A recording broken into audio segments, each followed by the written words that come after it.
Hi, Kate. So, in example 2, we were looking at the last problem that said, for what values of x does f of x equal 5?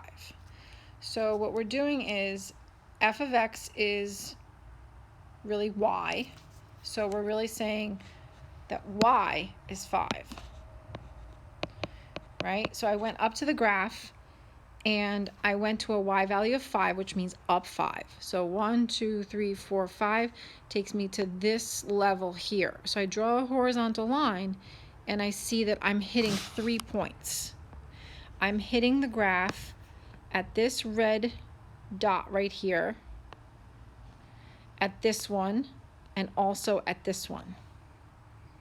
I'm hitting the function at 3 points when the y value is 5. When the y value is 5. So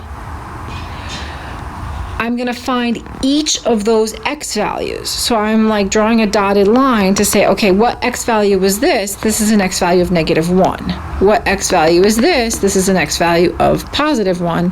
And what x value is this? This is an x value of 3. So all 3 of those x values, -1, 1, and 3, all have a y value of 5. Okay, so if I were just to erase this again, so you could see,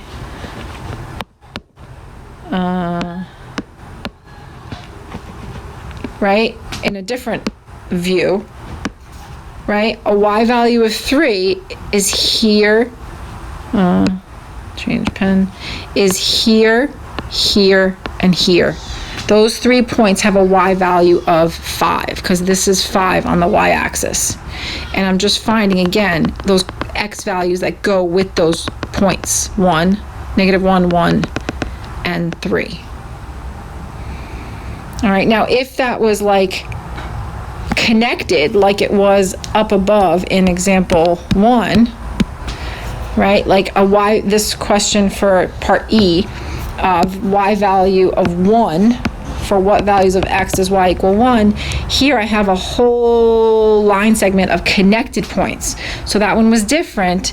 That was not individual x values. This is like all the x values from here all the way through here. So that was -1 through 1. All right, this said all values of x from -1 through +1. All right, and again, that's because they're connected, whereas this one here, the points are separate. They're individual points, and so I'm just matching up those x values. All right, well, I hope this explanation helps. If it doesn't, please let me know, and we can find another way to communicate. All right, take care. Bye.